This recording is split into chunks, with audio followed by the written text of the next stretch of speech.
Life is Strange 2 still has one episode left to release, but in this video we'll be looking at a fundamental feature that's already been apparent about the game since Season 2, Episode 1. That feature, simply put, is misdirection.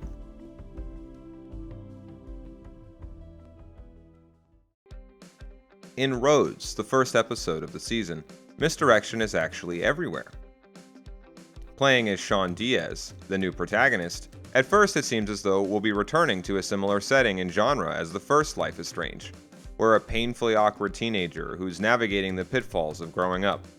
But what we don't learn before it's far too late is this is the last day that Sean or his brother Daniel will be normal kids. As a result, so much of what we can do in the opening of the episode doesn't mean or lead to a thing. The first gameplay task, for example, is detailed preparation for a party that will never arrive. Using hints and suggestions, Life is Strange 2 sets us up for events that never happen. No harm. I'll pay this back before next week's pizza night. Promise. This is a very significant evolution of the gaming format. Typically, if you put a gun on the wall in Act 1, said the playwright Chekhov, it had better go off by Act 3. Otherwise, it was a confused waste of time.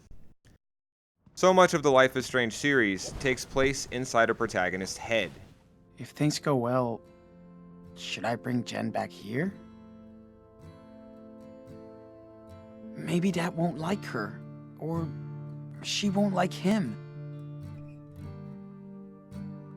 Or worse, she could get along with Daniel. He's preoccupied like any young man before social affairs. He has no idea of the massive changes that wait around the corner for him and his family.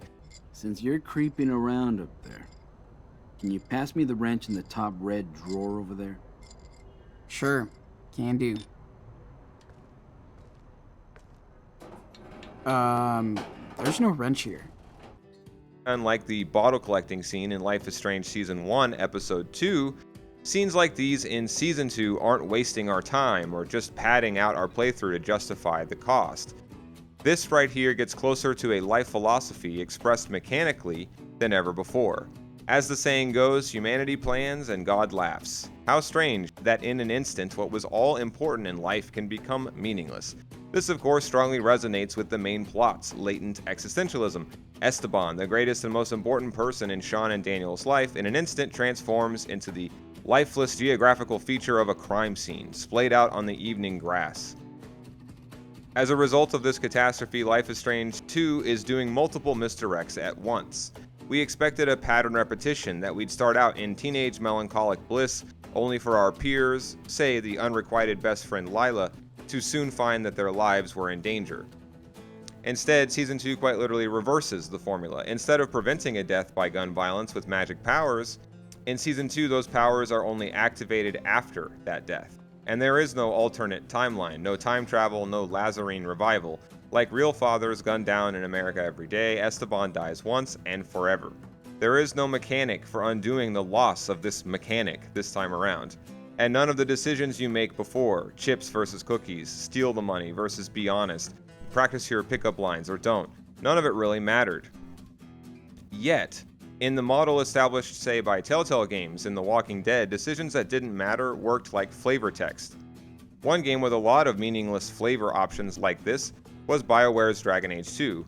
Here's how the writer David Gayden, speaking to Gamasutra in 2011, explained the very model that Life is Strange 2, I argue, has set out to disrupt.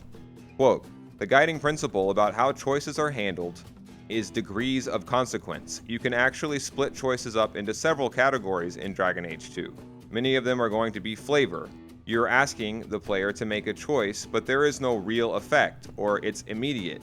And for them, the fact they're being asked to decide something gives it weight. What's important is a balance. Too many flavor choices and the player begins to lose a feeling of agency." End quote. In Life is Strange 2, this lost feeling of agency isn't a bug, it's a feature. At multiple points, all the money and items that you've gained get taken away. There are many red herrings. Characters you're set up to expect will matter disappear. Big plans never materialize, and over again everything gets destroyed in the Wolf brothers' lives, and they're forced to become completely different people. That means not even characters are consistent for long in Season 2. And that's a good thing, not only for Life is Strange 2, but for video games as a dynamic, ever-evolving medium. Because breaking these rules by Don't Nod is intentional. The abrupt misdirects and full-blown Hideo Kojima-like player betrayals move the medium forward while strengthening the game's brand of storytelling. In Life is Strange 2, you never know how meaningfully to take things. The same is true in life.